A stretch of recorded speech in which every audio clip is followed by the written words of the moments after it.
Est-ce est-ce qu'on peut aussi l'enregistrer en arabe?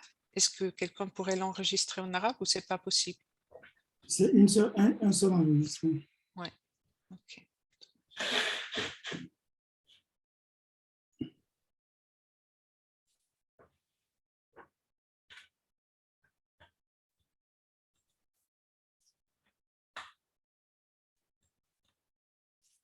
On va attendre quand même encore 1 ou 2 minutes, espérant qu'il y aura des gens qui vont se rejoindre à nous.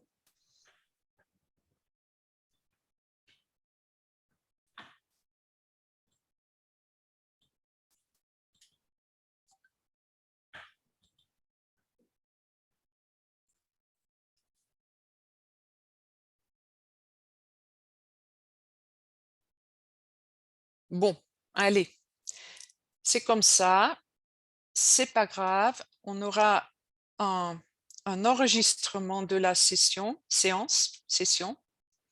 On dit quoi, Véro? On dit séance ou session? Les deux. Ça Les peut deux, fonctionner. ça Ouais, marche. Ok, très bien.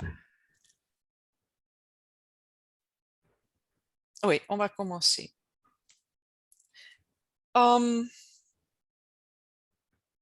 J'aimerais dire bonjour et bienvenue à tous ceux qui se sont, voilà, qui se sont rejoints à nous ce matin. Merci de votre intérêt pour la révision de la norme humanitaire essentielle qu'on va appeler aujourd'hui la norme CHS ou le CHS. C'est comme ça qu'on l'appelle normalement. On a une séance à 2 langues. On parle principalement en français, mais il y a interprétation simultanée en arabe. Si vous aimeriez suivre la discussion dans une des 2 langues spécifiquement, il y a en bas de l'écran une fonction qui dit interprétation. Interpretation. Vous cliquez là-dessus et vous choisissez soit off si vous êtes bilingue dans les 2 langues ou vous choisissez français ou arabe. Et je vais redire ça pour la personne qui vient de se rejoindre. Si vous aimeriez écouter cette discussion qui sera principalement en français, si vous aimeriez l'écouter en arabe, il y a un bouton interprétation en bas de l'écran. Vous cliquez dessus et vous choisissez arabe. Voilà. On a donc 2 interprètes qui vont nous accompagner au cours de cette séance. On essaie de parler lentement et clairement, comme ça facilite la traduction. Et malheureusement, on avait planifié d'avoir 3 invités pour la discussion qui va s'en suivre. On avait un désistement en dernière minute et on n'a pas pu remplacer cette personne. Donc, on aura une discussion avec 2 invités francophones. Je vais vous les présenter plus tard. Et j'aimerais pour ça inviter nos participants arabophones à un moment donné, après la discussion, d'ouvrir votre micro et de nous raconter aussi un petit peu vos expériences avec la norme CHS, un peu dans la même idée comme on va la discuter avec nos 2 invités, Véronique et Iliassou. Et en ce faisant, j'espère qu'on pourra aussi intégrer mieux l'aspect arabophone et les expériences arabophones dans cette séance. On va aussi donner la possibilité de lire les chats, les commentaires. S'il y a quelqu'un qui parlent arabe et français, peut-être vous pourriez nous lire les chats en arabe, s'il y a quelqu'un, un volontaire qui voudra faire ça, parce que la personne que j'avais envisagée pour faire ça aujourd'hui, elle aussi, elle ne pouvait pas se rejoindre à nous aujourd'hui. C'est malheureux, mais c'est comme ça et on va quand même avoir une bonne séance ensemble. Donc, très simplement, l'agenda pour aujourd'hui, c'est qu'on va commencer par une petite présentation PowerPoint que je vais vous faire pour introduire le sujet de la norme CHS et du lancement et de la révision de la norme CHS. Et après, on va passer à une discussion avec Véronique et Iliassou que je vais vous présenter en ce moment-là. Et ensuite passer à une discussion avec les participants. Après la présentation PowerPoint, il y aura un moment pour poser des questions de clarification. Et à la fin, on va vous inviter à réfléchir activement à comment vous pourriez contribuer à cette révision. Voilà. Donc,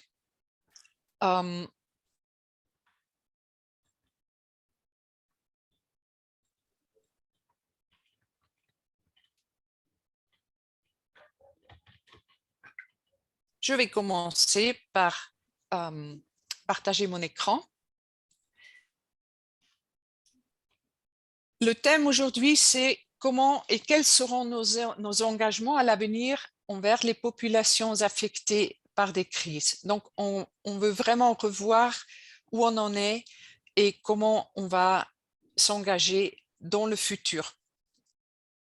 Donc, vers où on va avec une norme CHS révisée. Donc, les questions qui ont guidé le développement de la norme CHS telle qu'on la connaît aujourd'hui étaient, en temps de crise, quelle est la meilleure manière de protéger les droits des personnes, d'arriver à des résultats pertinents et être redevable, comment être réellement redevable envers les personnes affectées. Ceci étaient les questions auxquelles on a essayé de répondre avec la norme CHS. Évidemment, ces questions sont plus vieilles que la norme CHS elle-même. Ça a commencé par les conventions de Genève, le droit international humanitaire, qui vise à se centrer sur les besoins et les droits des personnes affectées. Ça s'est au fur et à mesure traduit en des principes et des valeurs humanitaires et aussi très important, le code de conduite du mouvement de la Croix-Rouge et du Croissant-Rouge et les normes humanitaires telles que Sphère et d'autres, et aujourd'hui aussi la norme humanitaire essentielle. Donc, elle s'inscrit dans une longue tradition de questionnement sur la manière d'améliorer l'action humanitaire. 3 normes et très importants sont à la base de la norme CHS et intégrés dans la norme CHS. C'est People in Aid qui travaillait beaucoup sur ressources humaines et comment offrir un environnement bienveillant et propice pour les personnes travaillant dans le secteur humanitaire. Il y a Sphère avec ses normes techniques et aussi un chapitre avec une norme fondamentale pour Sphère, the core standards, qui était dans le manuel vert à l'époque. Il y avait HAP International avec son standard et puis le compas qualité qui était développé par Groupe URD et qui est aujourd'hui une manière très, très efficace de traduire la norme CHS en pratique. Et chacun de ces outils avait un grand impact et a influencé la norme CHS. Ça ne veut pas dire que tout va bien dans le monde humanitaire. Il y a beaucoup de moments où l'aide humanitaire n'aide pas nécessairement, peut même aggraver la situation. Et donc, c'était dans cette situation-là où on s'est dit, il faut vraiment améliorer les choses et peut-être faire ça de manière un peu plus structurée, un peu plus coordonnée pour devenir plus redevable, rassembler plusieurs initiatives que j'ai mentionnées avant et puis vraiment permettre à développer une norme qui tienne compte des besoins des populations sinistrées. Et donc, ces 4 outils, ces 4 normes, ces 4 outils sont devenus le CHS. Toujours avec les populations affectées, les personnes affectées au centre. Voilà, voici la CHS. Avec ce lien très important entre le droit des personnes et des communautés et les responsabilités qui en découlent pour les organisations qui travaillent avec eux. Il y a une manière intégrée dans la norme CHS qui passe de la formulation d'un engagement à des actions et des responsabilités et des critères de qualité, toujours avec les personnes et communautés au centre. Et tandis que la norme appartient très clairement à tout le monde et on encourage tout le monde à travailler avec elle, il y a 3 jardiniers qui s'en occupent et qui sont responsables de sa santé, comme c'est marqué ici, et c'est l'Alliance CHS, le groupe URD et Sphère. C'est historiquement conditionné par comme la CHS a été développée. Donc, elle a été lancée en 2014. Il y a beaucoup d'organisations qui l'ont adoptée.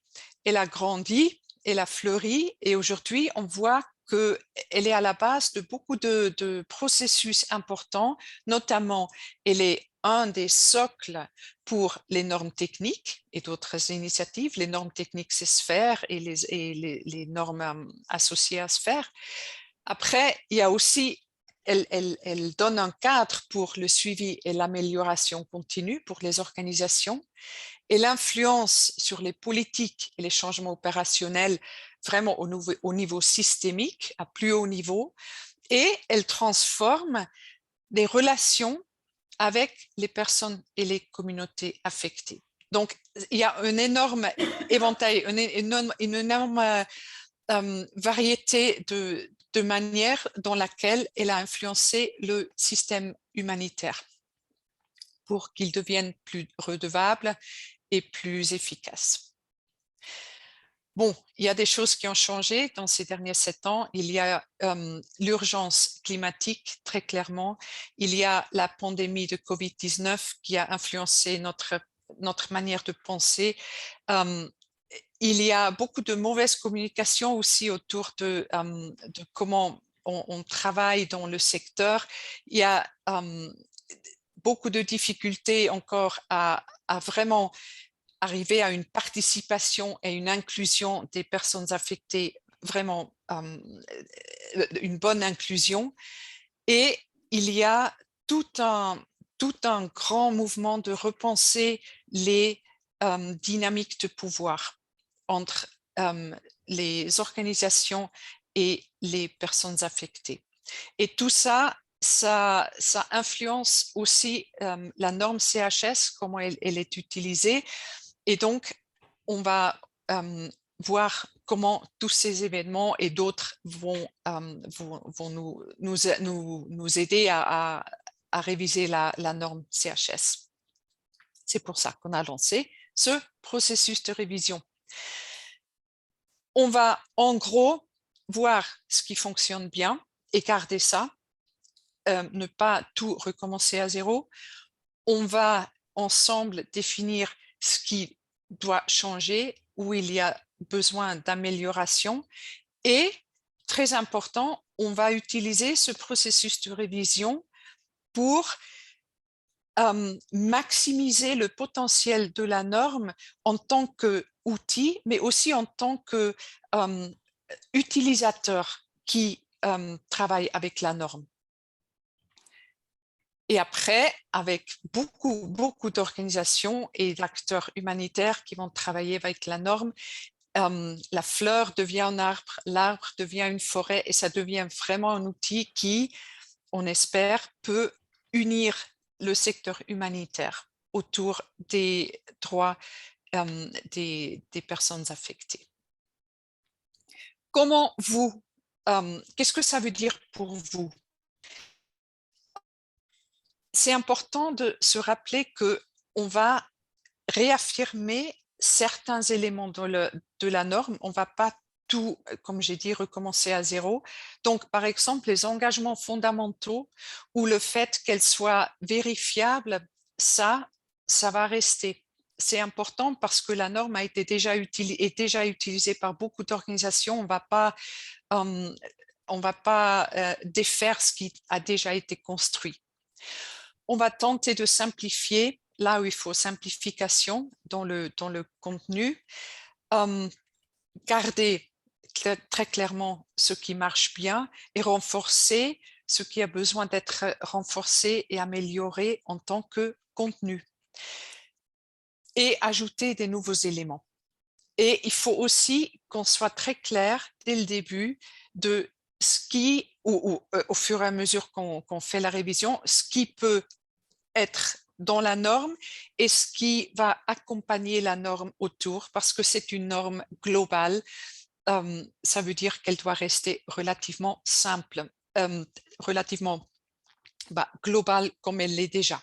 Donc, il y a une limite à ce qu'on peut ajouter dans la norme elle-même. Donc, on va commencer un processus global ancré dans des réalités locales. On va avoir plusieurs chemins de contribution et de consultation. Déjà, les individus qui peuvent donner du feedback et des suggestions directement dans la norme humanitaire essentielle. Il y a un site, je vais vous montrer plus tard. On va travailler avec les organisations, aussi faire des consultations à niveau national et ensuite planifier quelques ateliers régionaux, soit en personne ou en ligne. Et avec ça, on va arriver à une consultation assez inclusive à plusieurs niveaux. Ça, c'est la même chose, montré un peu différemment, les différents cheminements vers la vérification et la consultation. Très brièvement, ça, c'est le calendrier qu'on envisage. On a commencé en février et jusqu'à maintenant par préparer le terrain. On est maintenant en train dans la première phase de consultation. Les mots en marron, là, ce sont les moments de consultation. Comme ça, vous verrez, ça va tout autour du processus. On consulte maintenant et dans la deuxième partie de l'année, on passe à la vérification de ce qu'on a entendu à travers quelques workshops, workshops à niveau régional. Et là, on va vérifier, on va consulter avec vous à un niveau plus global déjà pour voir ce qu'on a entendu, qu'est-ce que ça veut dire pour la prochaine version de la norme. En début de l'année prochaine, on va passer à la rédaction du prochain brouillon, de la prochaine version nouvelle, qu'on va consulter à nouveau entre mars et avril de l'année prochaine. On va de nouveau vérifier, ajuster ce qu'on a entendu en mai et juin. Et juillet à septembre, on va reconsulter de manière plus étroite.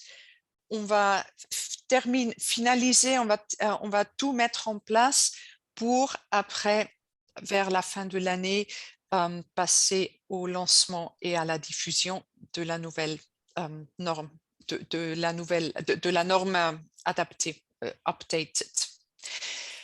Donc, ça, c'est le plan. On verra si ça marche, mais c'est l'idée en ce moment. Bon, ça va marcher, mais parfois, là, il faut bien garder les temps en esprit et parfois, on peut dépasser un peu les temps. J'espère que non. Je pense que cette timeline est assez réaliste. Voici le site où vous allez trouver toutes les informations en 4 langues, anglais, français, espagnol et arabe. Vous allez y trouver un calendrier d'événements, toutes les actualités sur la révision, comme en tant que nous avançons, un lien vers la version en ligne de la norme où vous pouvez donner vos commentaires directement, et aussi des documents d'information et, c'est important, des guides qui peuvent vous faciliter vos consultations à différents niveaux. Et aussi un formulaire de comment nous envoyer le résultat, les notes, le feedback de vos séances de consultation. Voilà, on va en rester là pour le moment et juste, je vais arrêter de share et juste pour voir s'il y a des questions, des commentaires et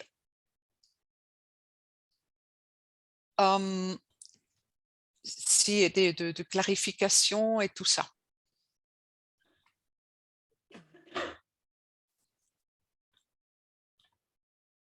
Et je vois maintenant que Iliassou, est-ce que Iliassou, est-ce que tu es dans la salle?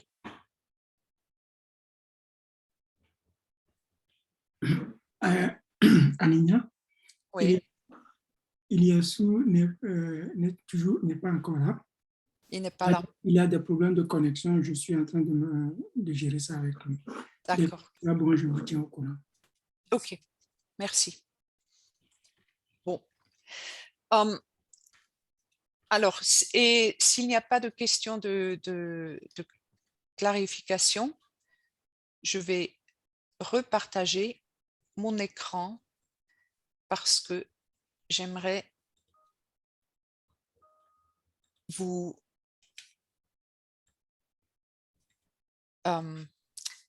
j'aimerais introduire nos 2 panélistes, nos 2 invités. Iliassou est basé à Niamey, au Niger, et il a des soucis de connexion, malheureusement, donc il n'est pas encore là. Une fois qu'il peut arriver, ça sera merveilleux de parler avec lui. Il est point focal de Sphère pour le Niger et travaille actuellement à la mise en place d'un réseau africain pour la promotion des standards humanitaires, qui est une initiative très prometteur en fait. Il est secrétaire exécutif adjoint de l'ONG Action pour le développement des initiatives locales au Niger et formateur associé à l'Institut Bioforce et aussi formateur pour la norme CHS et pour Sphère en Afrique de l'Ouest. Et je suis ravie de pouvoir accueillir Véronique de Geoffroy. Véronique est directrice générale du groupe URD. Elle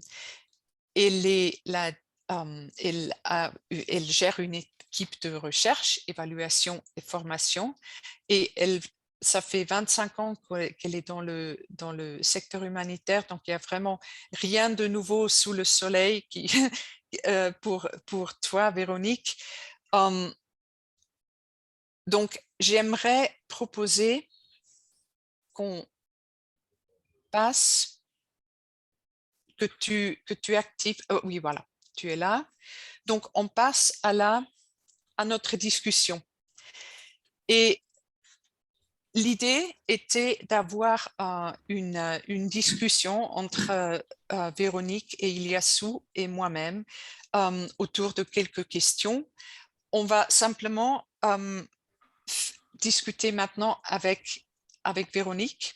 Donc, tu as tout le temps en attendant que Iliassou puisse nous rejoindre.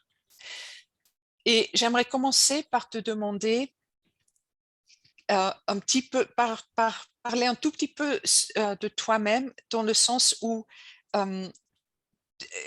qui tu es, que ce que tu fais comme travail un peu plus, et puis après, comment tu as été impliqué dans le développement de la norme humanitaire essentielle et qu'est-ce qu'elle signifie pour toi aujourd'hui? Très bien. Eh bien, bonjour à tous. Merci Aminia. Je suis ravie d'être avec vous ce matin. J'espère effectivement qu'Iliassou va nous rejoindre et qu'on va pouvoir échanger. Ça sera certainement plus riche. Alors pour démarrer, donc nous, voilà, le travail qu'on fait au groupe URD, c'est un travail d'évaluation, de formation sur les questions humanitaires et de gestion de crise, avec un regard à la fois pour accompagner les acteurs de l'aide, mais aussi questionner les pratiques et les évolutions du secteur. Donc, c'est ce qu'on fait, je dirais, au quotidien. Donc, aujourd'hui, on a des axes de recherche sur les questions de l'environnement et de la responsabilité environnementale des acteurs de l'aide, sur l'adaptation du secteur humanitaire face aux enjeux du changement climatique et aux effets du changement climatique sur les questions humanitaires. On travaille beaucoup sur le Nexus, c'est le terme URD, c'est Urgence, Réhabilitation, Développement. Donc depuis le début, on travaille sur les enjeux du Nexus.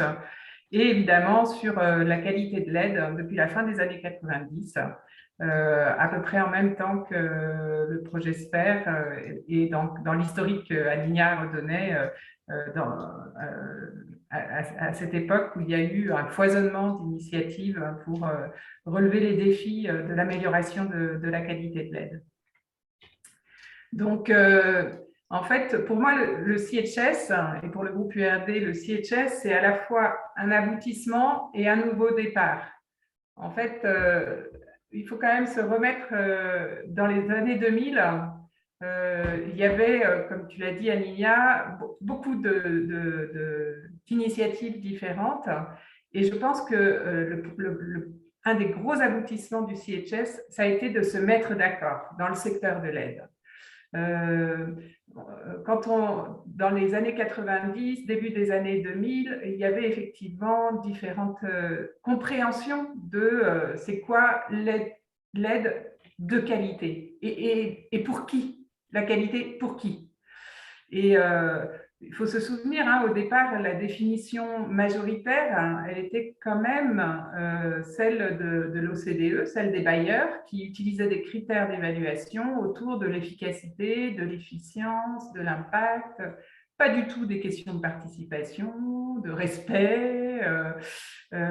Et du coup, il y avait quand même des débats forts puis après sur les normes techniques, et puis après sur la question du droit. Donc, le gros aboutissement des années 2000 autour du CHS, donc 2000-2010, en 2014, ça a été de se mettre d'accord sur finalement, c'est quoi une aide humanitaire de qualité. Et voilà, je pense que c'était vraiment pas si évident. Et encore aujourd'hui, et je pense que pour la révision qu'on va démarrer, ça va être une vraie discussion sur oui, mais quel niveau d'exigence? Est-ce que c'est le même niveau pour tout le monde, pour des organisations qui travaillent que dans une zone ou celles qui travaillent dans tous les pays? Donc, il va y avoir à nouveau, je pense, des discussions, même si maintenant on a une base. Mais voilà, donc aboutissement aussi parce que du coup, nous, à l'époque, on avait développé le compas qualité, qui est un peu, de mon point de vue, un ancêtre du CHS aussi. Et on a décidé, nous, de rejoindre ce processus collectif pour se mettre d'accord, nous aussi, en apportant notre contribution, et avec SPER, et avec tous les acteurs du secteur. et un nouveau départ, je disais, donc en 2014, lors du lancement du CHS, parce qu'une fois qu'on s'est mis d'accord sur donc la qualité de l'aide, on peut la définir autour de 9 engagements qui sont ceux du CHS. Tout reste à faire. Tout reste à faire, parce que c'est une chose de le dire, et puis c'est une autre chose de le mettre en pratique. Et ça, je pense que ça a été effectivement les gros enjeux de cette période, avec du coup différentes façons de transformer l'intention en action et en impact concret pour les populations. Je pense que la question, par exemple, de la diffusion très, très, très large, la plus large possible de ce référentiel commun, ça, c'est une première étape. Et là, je pense que le travail de se faire avec tout son réseau, puis de l'Alliance pour diffuser largement, traduire dans différentes langues, intégrer le CHS dans le référentiel SPHERE, dans le manuel SPHERE pour qu'effectivement il diffuse à travers tout le réseau, ça a été une des premières étapes essentielles pour transformer l'intention en action. Mais évidemment, ce n'est pas suffisant.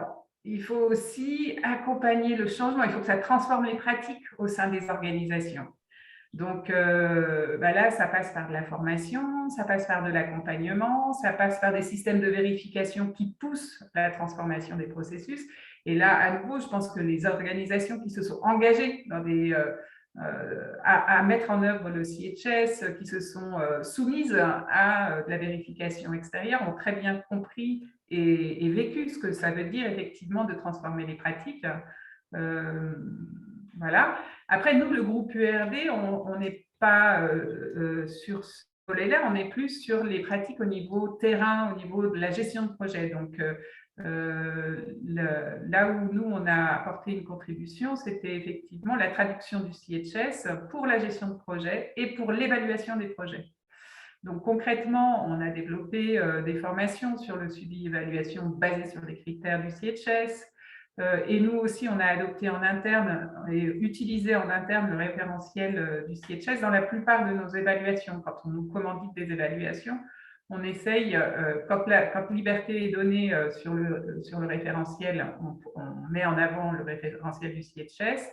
Quand ce sont les critères classiques de l'évaluation, on essaye d'intégrer des critères venant du CHS parce que de notre expérience, en fait, le fait d'être centré sur les populations, d'être plus complet, ça rend les évaluations plus proches de la qualité du point de vue des populations. Et je pense que c'est vraiment quelque chose de très intéressant et très important, en fait, dans le secteur.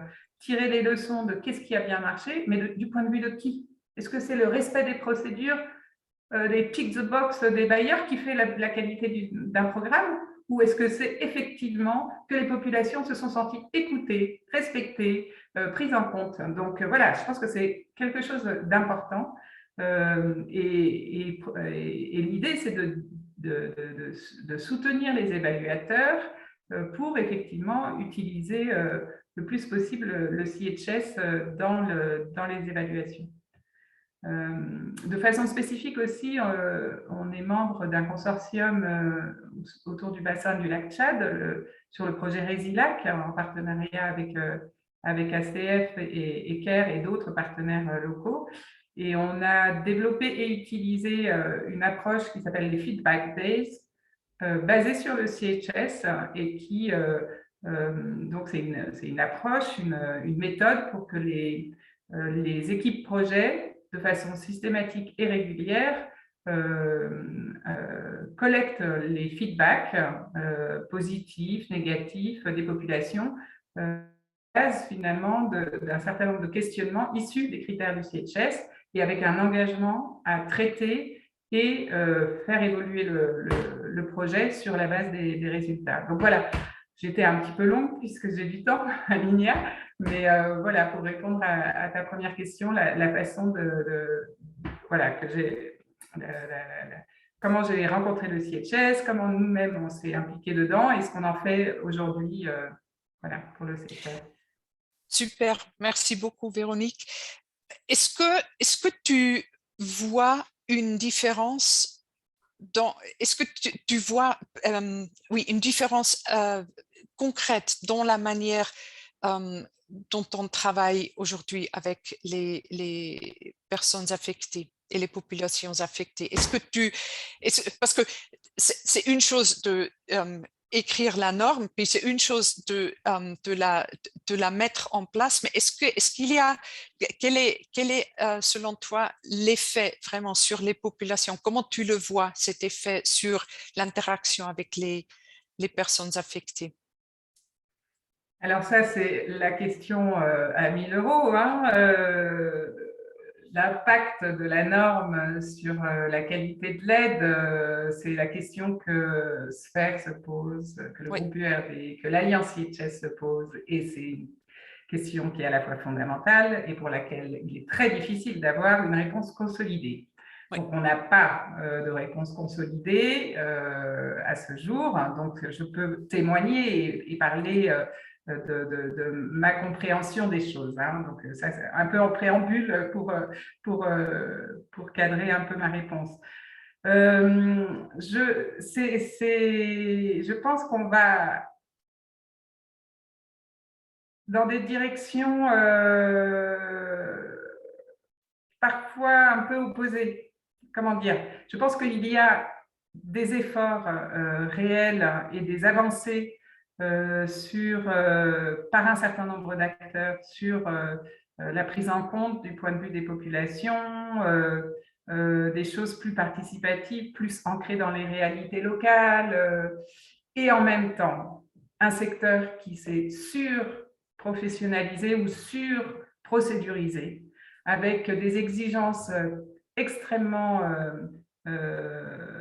complexes et de plus en plus détaillées, encadrantes de la part des bailleurs de fonds, et que cette redevabilité telle qu'elle est mise en œuvre de façon quand même, je dirais, prégnante et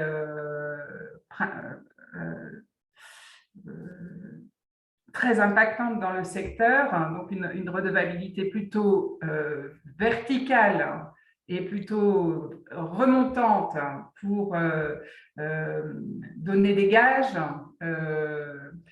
et ben ça n'aide pas, en fait, quand même, à la contextualisation, à la prise en compte des points de vue des populations qui, des fois, en fait, demandent des choses qui ne rentrent pas dans nos cadres ou qui ne rentrent pas dans les cadres prévus. Donc, voilà, ta question, elle est essentielle. Et les réponses sont complexes, je pense, en fait. Et je ne suis pas certaine qu'au global, on aille toujours dans la direction souhaitée. Hein. Les forces sont contraires aussi. Il y a une compréhension de la transparence et de la redevabilité qui, des fois, ne sert pas l'adaptation au contexte et aux spécificités. Donc, voilà, il y a plein d'efforts, il y a des tas de choses qui ont évolué dans la bonne direction. Et je pense notamment avec des efforts et une meilleure prise en compte de la voix des bénéficiaires dans des tas de situations. Et malheureusement aussi un secteur qui est coincé dans un système vertical de redevabilité plus que horizontal vis-à-vis des partenaires locaux. Merci Véronique, c'était une réponse très honnête. J'apprécie énormément parce que effectivement, ce processus de révision va devoir être un processus honnête et transparent qui n'ait pas peur de poser des questions difficiles aussi, tout en restant un processus clair. On sait où on va, mais c'est d'autant plus un processus important pour ouvrir ces discussions. Là, je me répète un petit peu, mais je sais que pour Sphère, par exemple, les processus de révision du manuel Sphère sont très très, très important pour le secteur entier parce que on fait une pause, on réfléchit où on est, qu'est-ce qu'on veut et comment on peut y arriver. Et sur quelle base on peut se mettre d'accord. Et ces bases-là vont dans le prochain manuel Sphère et ici dans la norme. Donc, c'est hyper important d'avoir cette discussion dans le secteur. J'aimerais juste, je vois, il y a quelques personnes qui se sont rejoints à nous. J'aimerais, avant de passer à la question de comment, que peut vouloir dire la révision pour toi, Véronique, et pour d'autres, j'aimerais juste inviter Philippe à se présenter. Philippe et moi, et ça fait une petite parenthèse, Philippe et moi, nous sommes les deux gestionnaires de ce processus de révision. Juste pour dire, moi, j'ai travaillé depuis pendant plus de 10 ans pour Sphère et maintenant, et maintenant pour la CHS Alliance, pour la révision de la norme. Et Philippe, peut-être tu peux juste t'introduire aussi. Je crois que tu es là. Pardon, en anglais, bonjour à tout le monde. My name is Philip Tominga, and I've also been working in standards, quality assurance, and accountability for the last 20 or so years. And I was, in fact, part of the process sponsored by the SCHR to review standards and certification in the sector. So this was one of the contributions to the development of the CHS. So very happy to be listening in, and I understand the conversation, but I unfortunately cannot participate speaking in French well enough. So thank you again, Aninia, and to the rest of you for joining us today. Thank you, Philip. Sorry for putting you on the spot, but I thought it's important that people see us as a revision team. Et pardon aux interprètes, ce sera le seul moment où on parle en anglais. Voilà. J'aimerais aussi juste ouvrir encore une fois à tous les participants s'il y a des questions et des commentaires à ce stade pour Véronique, qui reflète un peu le passé et le présent et de la norme CHS. Et on n'est pas nombreux, vous pouvez juste ouvrir votre microphone et parler. Si ce n'est pas le cas, je vais revenir vers Véronique avec ma troisième question, parce que la deuxième était maintenant sur les populations, l'effet sur les populations affectées qu'on a traité. J'aimerais bien savoir quelles sont tes attentes, qu'est-ce que vers où aimerais-tu que la révision de la norme CHS aille? Quelle est l'attente de ce qu'elle devienne dans le futur? Alors, je vais commencer par un lien avec la question précédente. Je pense que le CHS, justement parce que sa définition de la qualité est vraiment centrée sur les populations et sur ce qu'elles sont en droit d'attendre,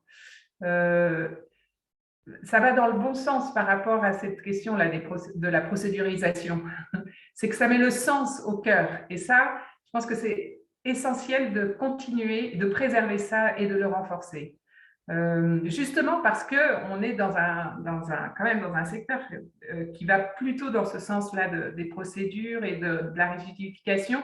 Et ben, c'est important d'avoir une définition de la qualité qui est fondamentalement centrée sur les populations et qui laisse la possibilité de l'adaptation au contexte.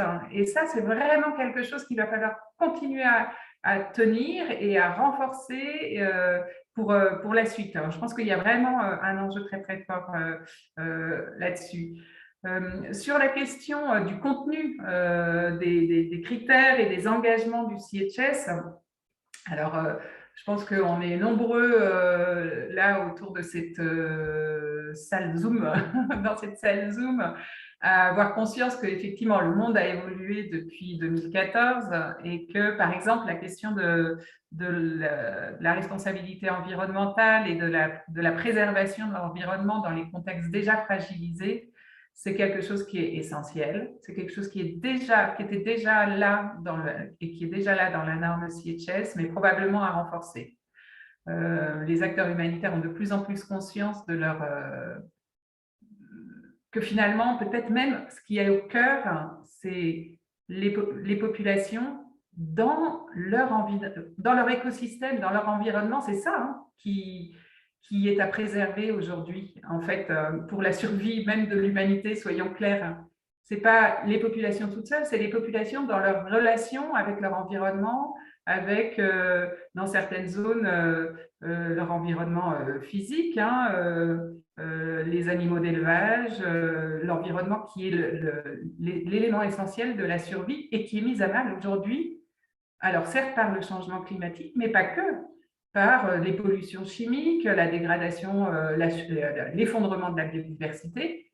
Et l'enjeu peut-être aujourd'hui, quand on est au cœur du CHS, là, de la fleur, ce sont les populations, peut-être qu'on va se rendre compte que ça doit être les populations et l'environnement liés à la survie. Et que l'enjeu de l'action humanitaire, peut-être, on a été centré sur humain-humanitaire, mais peut-être que l'enjeu de demain, c'est d'être centré sur humain dans son environnement. Et c'est les écosystèmes qui sont le gage de notre survie. Donc là, il y a quelque chose, à mon avis, de fort sur lequel il faut travailler et qui est profond, en fait. Est-ce que l'humanitaire, c'est sauver l'humain ou c'est sauver l'humain et son environnement? Parce que c'est là qu'est la survie. Donc ça, je pense que c'est quelque chose d'assez central et il y a une prise de conscience globale de la responsabilité humanitaire derrière ça. Donc ça, c'est une première chose. La deuxième chose qui est évidente, sur laquelle tout le monde travaille aujourd'hui après le Covid, c'est que la place des acteurs locaux, ça suffit de le dire qu'il faut les mettre au centre, etc. Maintenant, il faut y aller, il faut le faire. Et je crois qu'aujourd'hui, ça s'impose dans tous les contextes, même s'il continue d'y avoir des résistances, parce que c'est un renversement de situation quand même dans le secteur dans son ensemble, dans les flux d'argent, les flux d'informations qui sont très verticaux.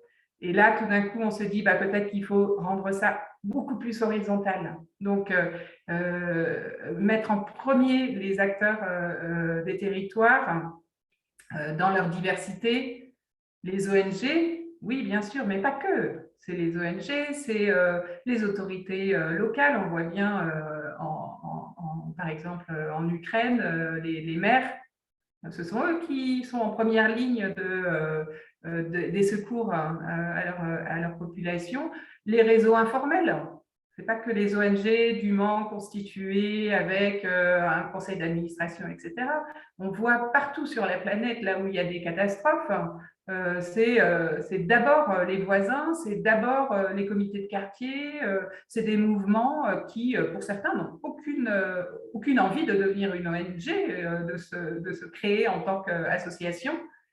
Et pourtant, à nouveau, en Ukraine, on voit la force de ces réseaux-là. Donc voilà, alors, pareil, tout ça, qu'est-ce que ça veut dire pour le CHS?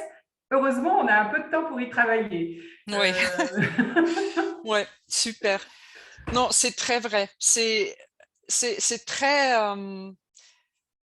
c'est très passionnant ce que tu nous soulèves ici. Et on va y revenir, je suis sûre. Je viens d'entendre qu'on a Iliassou avec nous maintenant, ce qui est une très bonne nouvelle. Et Iliassou, je t'ai déjà présenté aux participants de ce groupe et je voulais juste voir, est-ce que tu es vraiment là? Ce serait trop bien. Et est-ce que tu aimerais Aninia, je suis là. Oui, bonjour, bonjour Iliassou. Bonjour. Et bienvenue. Alors, je vous répète, Iliassou est un acteur humanitaire très, très expérimenté, basé à Niamey, au Niger. Et Iliassou, j'aimerais juste passer. Alors, je t'explique. On a commencé la discussion avec Véronique. Et si tu permets, j'aimerais bien passer à toi maintenant et commencer par la même question que j'avais posée à Véronique, c'est-à-dire, est-ce que tu peux nous situer un tout petit peu ton environnement de travail et comment tu as pris connaissance de la norme CHS et comment elle influence aujourd'hui ta manière de travailler? Merci beaucoup, Véronique, et merci à toutes les participantes et tous les participants. J'ai rencontré l'annonce dans le cadre d'un travail que j'effectuais avec une organisation humanitaire internationale, CARE et Oxfam par la suite.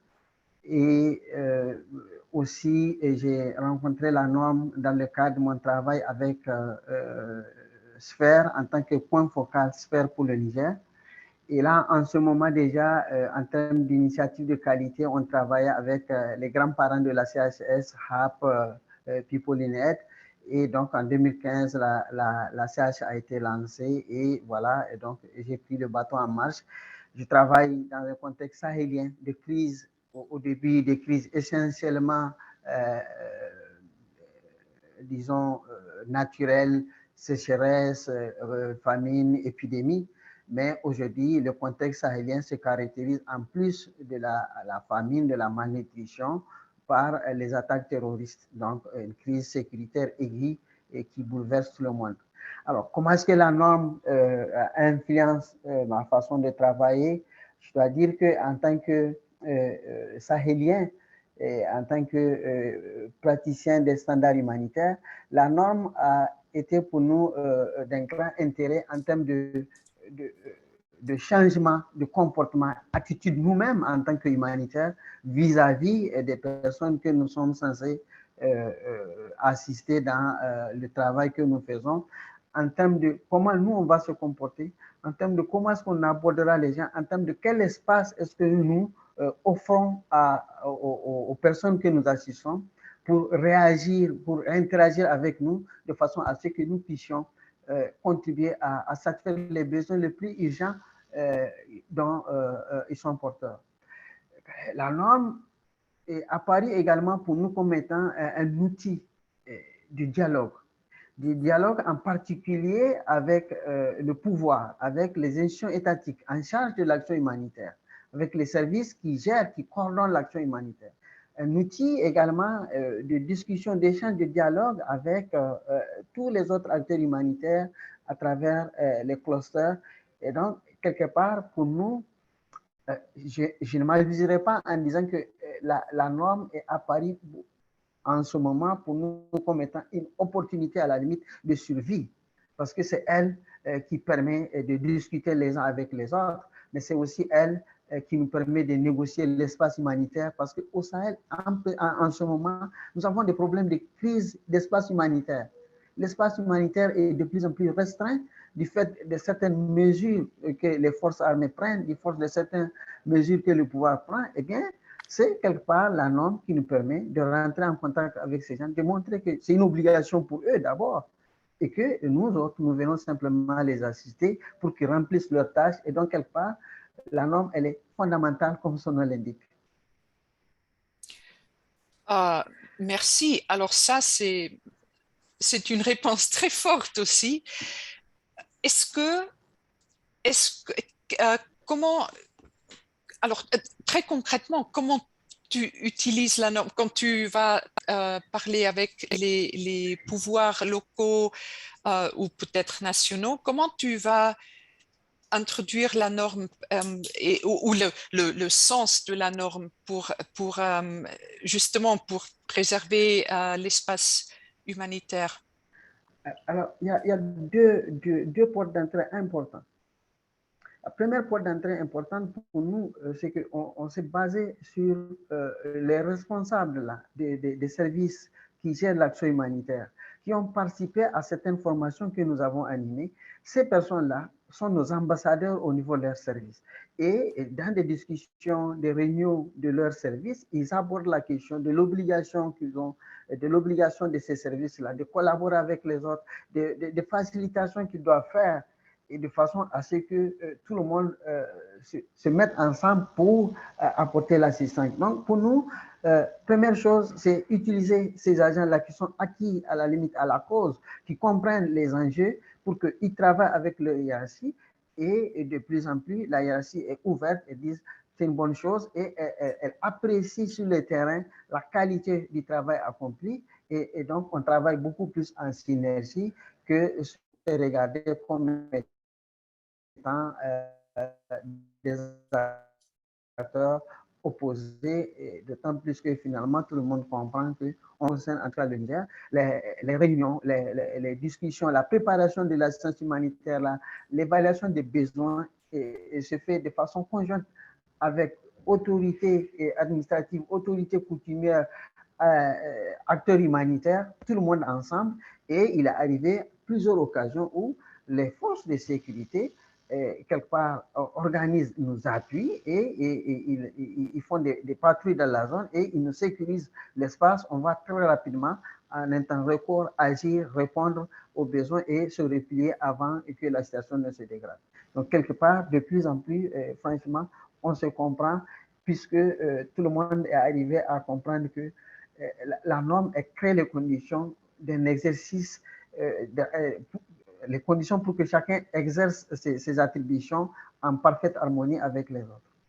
Et donc, la formation, les discussions, les revues après action sont des outils importants qui nous permettent de se comprendre et d'avancer ensemble. Merci, merci Iliassou.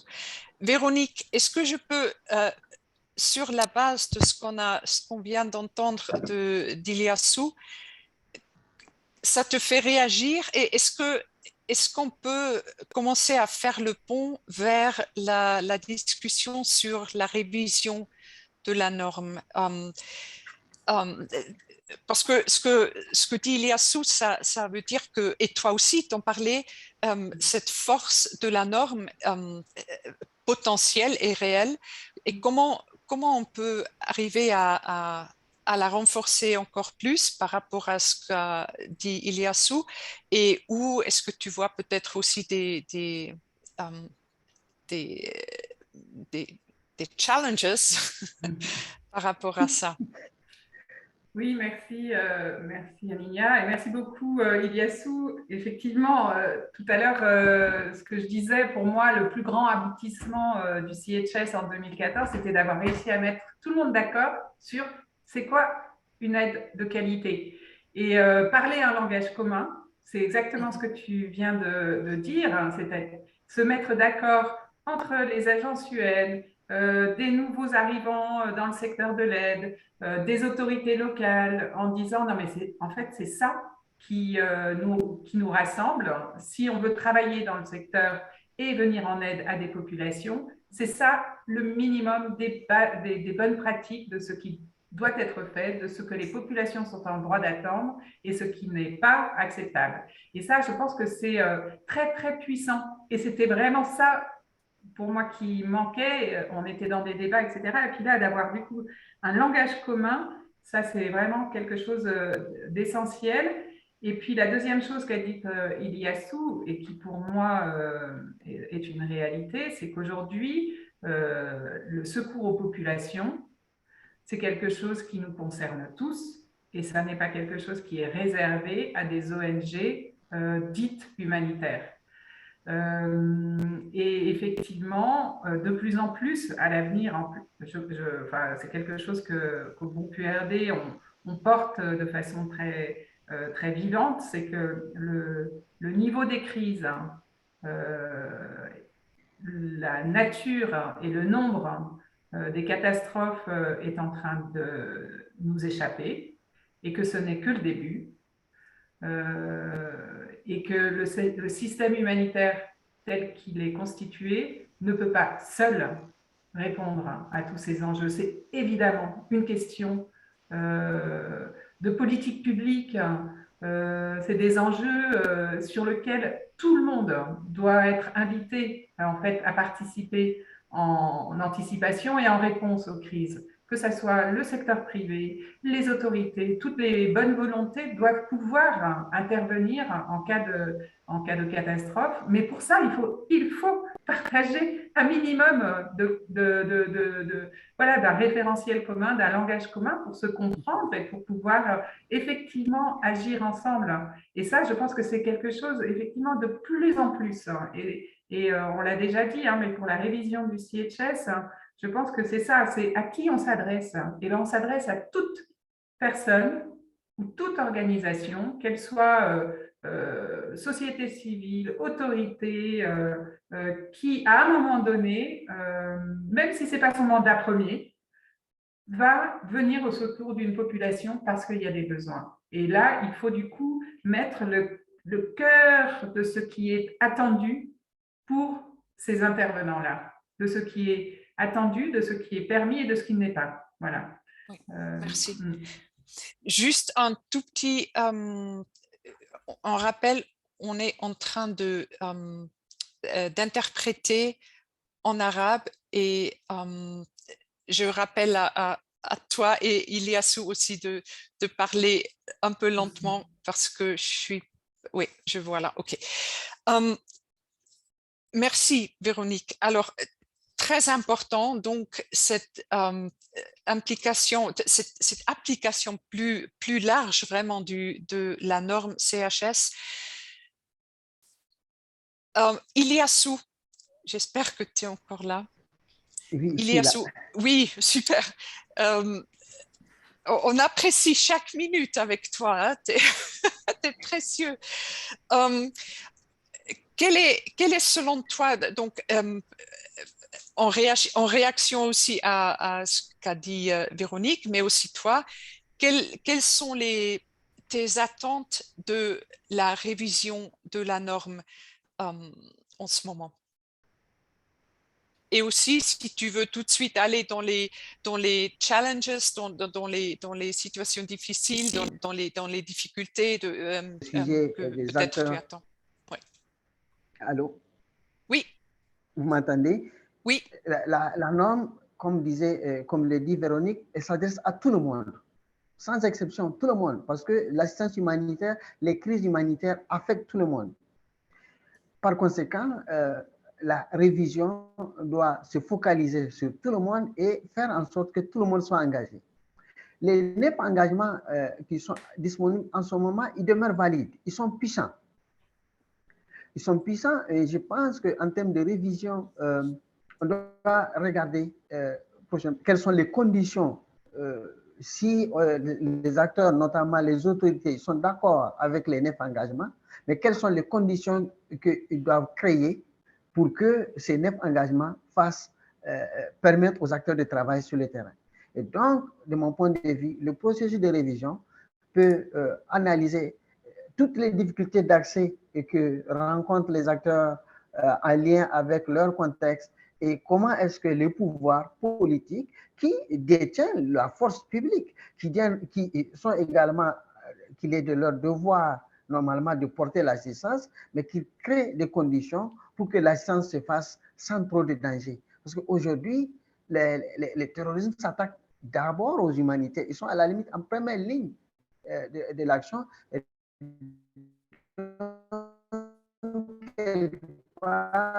Je pense qu'on va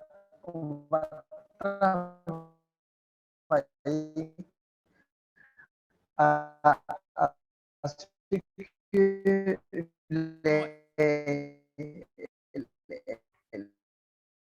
Là, on ne t'entend plus. C'est qu'un conflit cache un autre. Un conflit cache un autre. Et il me semble aujourd'hui, la norme pourrait aussi essayer de regarder cet aspect. Quand vous comparez les crises telles qu'elles se passent ailleurs et les crises telles qu'elles se passent chez nous, elles ne sont pas de même dimension. Mais il est évident que l'assistance ne réagit pas de la même façon. Et donc, quelque part, on est en droit de s'attendre à ce que l'assistance humanitaire analyse tous les conflits et qu'elle s'intéresse aux conflits. D'autant plus que tout le monde est d'accord, nous travaillons pour la dignité humaine. Et la dignité, elle est la même partout. Donc, quelque part, pour moi, la révision, un effort de contextualisation sur les questions d'indicateurs, les questions d'actions clés pour que certains aspects spécifiques à ces zones soient pris en compte, mais aussi en termes de qu'est-ce que nous attendons de ceux-là qui sont les détenteurs du pouvoir, de ceux-là qui nous financent pour assurer que le travail se passe en temps opportun. Merci. Oui, c'est très important, c'est très profond et un grand défi. On espère aussi pouvoir voir un peu pendant la révision quelle est la signification des principes humanitaires, des 4 principes humanitaires pour la norme et comment on peut leur donner sens. Et je pense que c'est ce que tu... c'est à quoi tu fais allusion quand tu parles de la norme doit aussi être utile dans une situation de conflit où des acteurs très divers doivent être impliqués d'une manière ou autre et dans des situations très variées. La contextualisation est clairement une des choses les plus difficiles à faire pour toute norme et surtout pour un secteur comme celui humanitaire ou de développement où les situations sont tellement différentes et tellement spécifiques. Avant de passer à... On va bientôt ouvrir la salle à tout le monde pour contribuer. J'aimerais juste donner le dernier mot, soi-disant, de cette discussion à Véronique pour aussi les aspects difficiles de la révision. Et après, on va ouvrir à la salle. Merci. Si tu veux ajouter oui, quelque alors, chose. Oui, tu veux. Très bien. Iliassou, il y a eu un moment où on n'a pas très bien entendu, la communication s'est brouillée. Je crois que tu évoquais la question de la dignité partout sur cette planète, que ça soit un conflit très médiatisé ou des conflits plus oubliés. Je ne sais pas si c'était vraiment ça l'idée et que derrière peut-être il y avait des interrogations sur effectivement l'équité de traitement, la question des doubles standards qui est un enjeu qui monte dans le secteur de l'aide aujourd'hui et notamment en Europe avec l'Ukraine.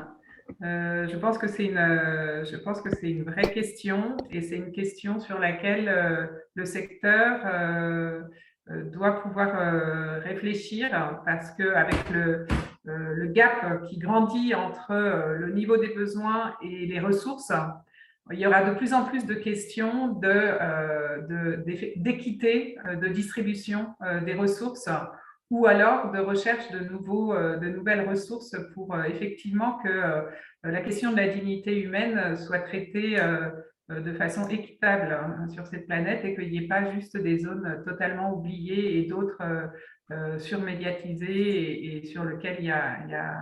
Donc ça, je pense que c'est un enjeu qui rejoint d'une certaine façon la question des principes humanitaires. Déjà en 2014, il y avait eu des débats très forts sur la question de la neutralité qui n'a pas été intégrée dans les principes fondamentaux du CHS parce que certaines organisations disaient prendre parti pour les populations vulnérables, pour des contextes d'injustice. Et ça, c'est une discussion pareille qui est difficile, mais qui me semble nécessaire dans le secteur. Je pense qu'effectivement, les principes humanitaires, s'ils sont érigés comme des barrières, il faut les questionner et peut-être les interpréter de telle sorte qu'effectivement, ils permettent à chaque acteur, qu'il soit autorité publique, dès lors qu'il est effectivement dans une démarche de soutien et d'assistance à des populations, puisse être intégré. Bon, ça, c'est des questions, effectivement, à mon avis, tu demandais de souligner des challenges. Je pense que c'en est un. Clairement, et voilà, ça rejoint aussi la question du nexus. Donc, c'est ce lien avec le politique, cette juste distance, mais cette nécessaire alliance avec les acteurs politiques. Merci. Voilà. Super, merci beaucoup, Véronique. J'aimerais ouvrir la salle parce que je crois qu'on a des personnes dans la salle qui peuvent, je sais, qui peuvent vraiment contribuer de manière substantielle.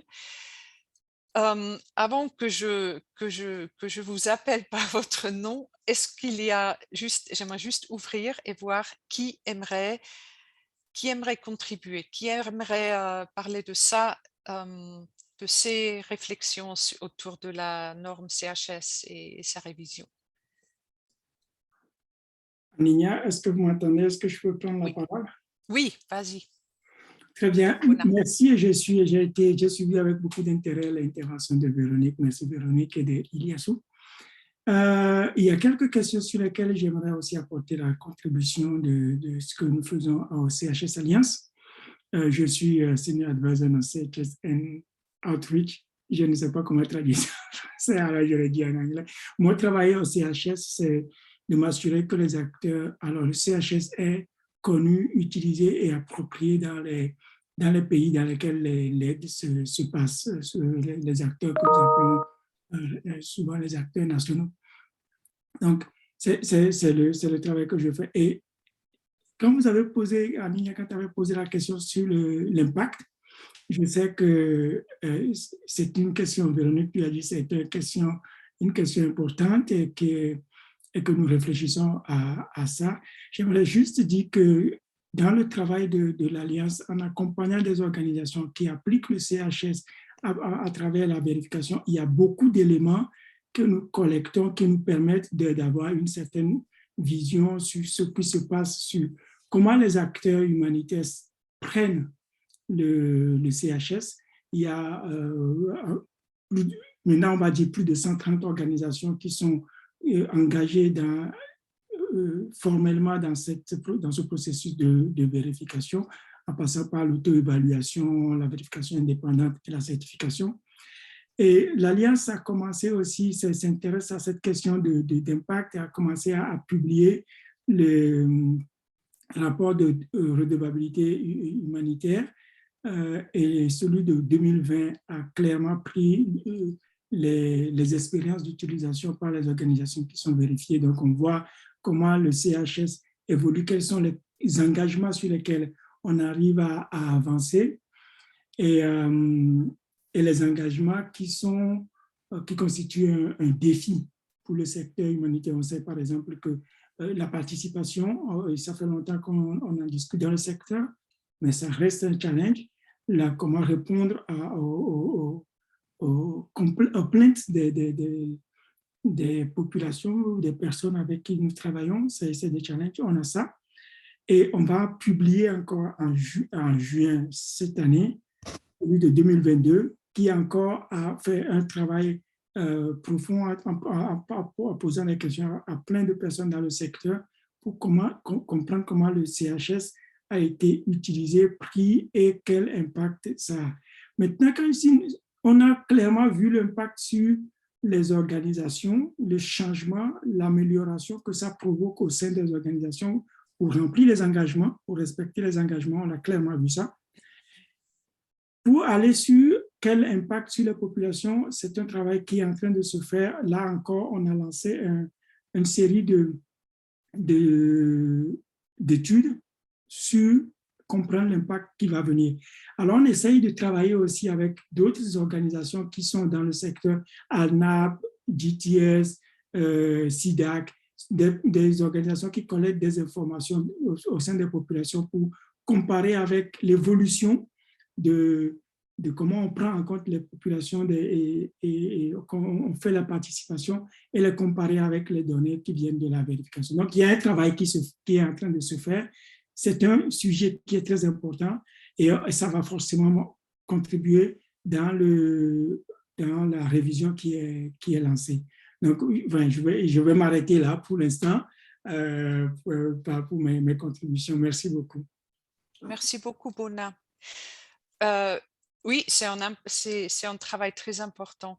J'aimerais inviter nos participants arabophones de ouvrir leur micro et de nous partager leurs expériences dans votre contexte, dans vos contextes. Je veux forcer personne, mais ce serait super d'avoir votre contribution aussi en ce moment. I don't know if anyone from the MENA region who has joined us would like to speak. Hamza.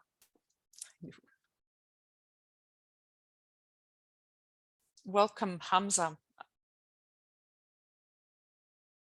You are muted. Yes, thank you. Should I speak in Arabic or English? Yes, the Arabic. Then we hear the French translation. Thank you. شكرا لكم على هذه المداخلة.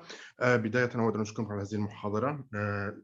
أود أن أشارك بعض الأمور المتعلقة في المعيار الإنساني الأساسي ومدى الأثر الكبير الذي يتم من خلاله تنفيذ وتطبيق المعايير الإنسانية ومدى أثرها على الأشخاص المتضررين فعلا.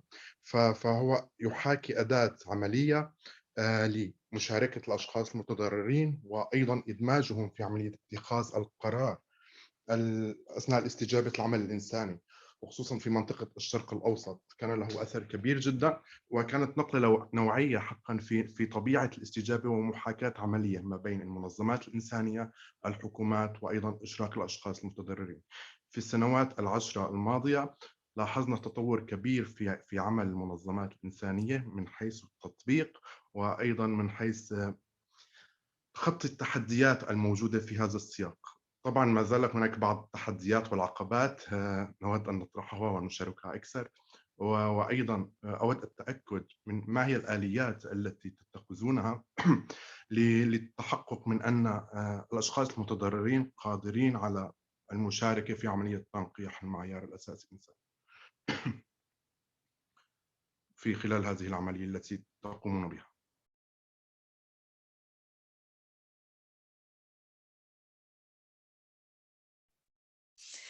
Merci beaucoup, Hamza. On se réjouit de vous avoir dans les efforts de révision.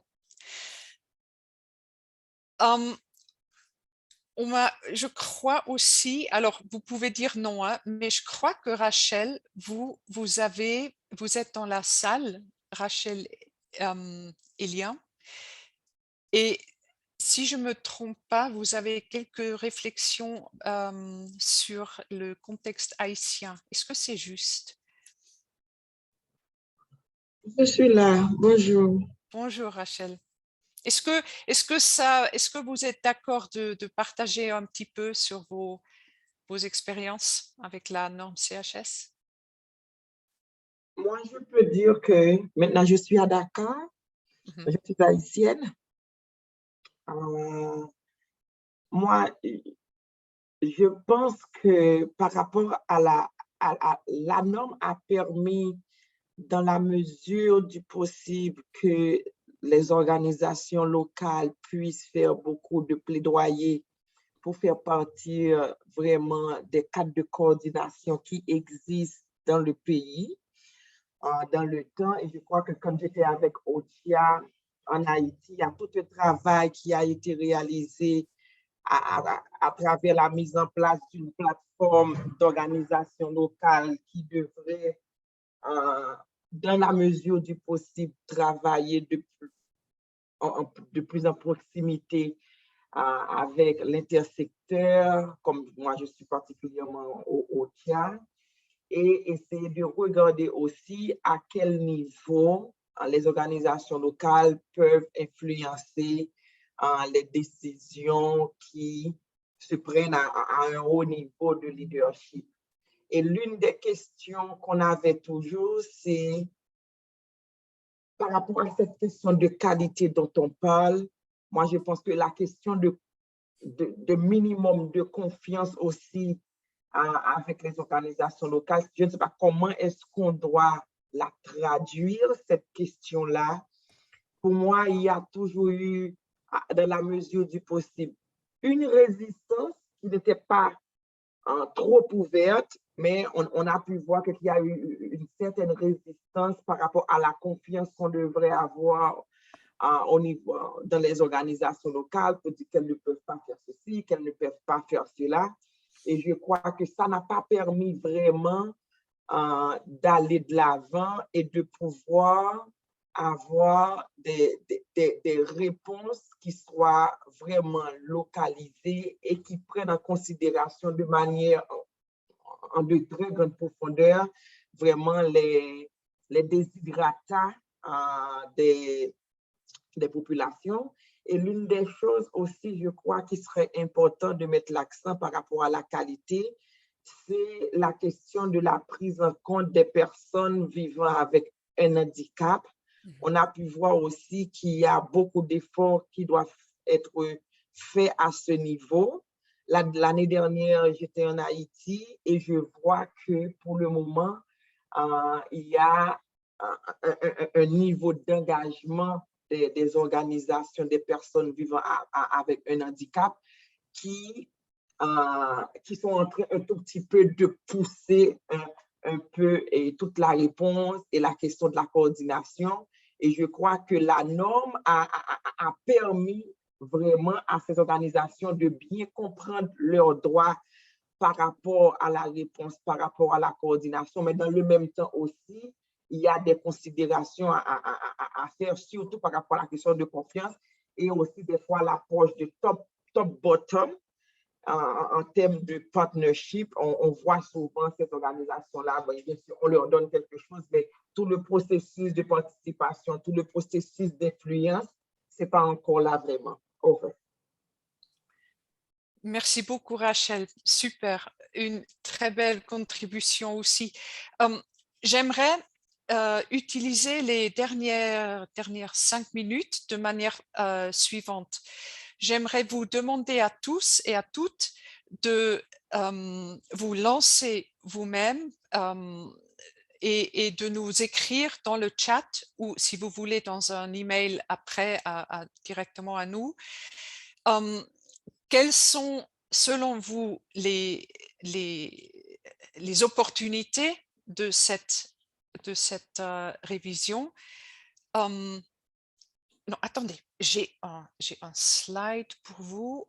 En fait, je vais repasser au slide parce que ça me paraît intéressant. Voilà, on était ici. Et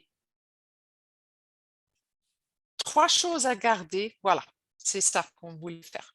3 choses à garder dans le CHS, 3 choses qui marchent bien, à part la structure, 3 choses à changer, à contribuer.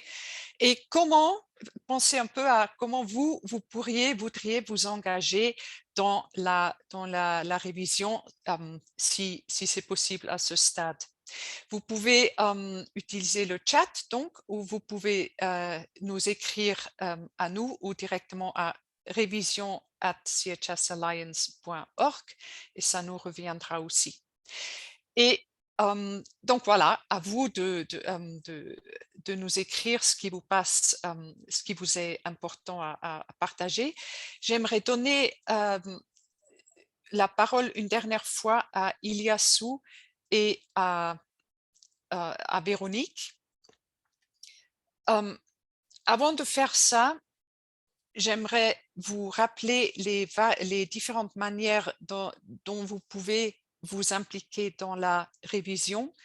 Donc, vous pouvez travailler et collecter des contributions directement auprès des populations avec qui vous travaillez, si c'est possible. Vous pouvez apporter donc vos commentaires en ligne, comme on avait dit. Vous pouvez organiser, héberger ou participer à des ateliers de consultation. Vous pouvez nous aider à communiquer autour de la consultation. Des apports financiers ou in kind, d'une autre manière, sont toujours les bienvenus. Et il y a beaucoup d'autres manières aussi de s'impliquer. Juste votre temps, votre enthousiasme, vos idées, c'est déjà très bien. Ça, c'est... avec ça, je vais rester à la fin. Ce sont nos contacts et aussi, encore une fois, le site web où vous pouvez nous rejoindre. Et avec ça, j'aimerais arrêter mon PowerPoint et j'aimerais retourner à Véronique et Iliassou. Commençons peut-être par Iliassou, si tu veux bien. Par rapport à ce que tu viens d'entendre aussi des autres participants, quelques derniers mots pour nous aujourd'hui. Iliassou.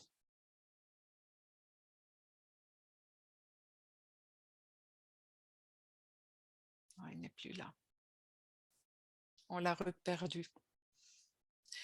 Ben, Véronique, est-ce que je peux te donner la parole, s'il te plaît? Merci. Bien sûr, je suis désolée. On voit pourtant Iliassou qui semble être là, mais on ne l'entend pas, oui. Bon. Iliassou? En attendant, avec un peu de chance, il pourra quand même avoir le dernier mot. Non, mais merci beaucoup, c'était très intéressant. Non, je trouve que c'est une très belle opportunité, cette révision, d'appeler encore plus de monde, en fait, à réfléchir et utiliser ce langage commun dont on a parlé plusieurs fois. C'est une opportunité, cette révision, d'ouvrir encore plus largement l'espace et accueillir plus de monde autour de ce qui finalement, je pense, devrait constituer le socle presque éthique, je dirais, de l'aide en temps de crise et en temps de catastrophe. Et je pense que dans le monde d'aujourd'hui et de demain, on en a vraiment besoin. Donc, je pense que c'est cette opportunité d'ouvrir les portes et d'aller plus loin, en fait, dans le outreach dont Bonaventure parlait, c'est-à-dire l'accessibilité, la connaissance, l'inclusion des différents acteurs autour de cette norme vraiment essentielle. Voilà. Merci beaucoup. Merci, Véronique. Ah, Iliassou. Heureusement. Tes dernières réflexions, s'il te plaît. Et là, tu es muté. Muted.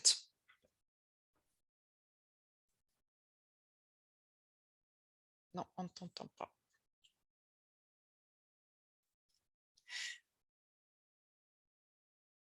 Non. Alors, c'est dommage. C'était un peu un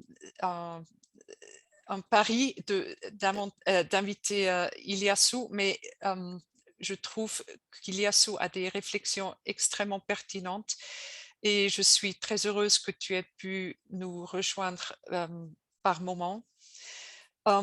J'aimerais à ce stade remercier tout le monde d'avoir passé ces dernières 90 minutes avec nous.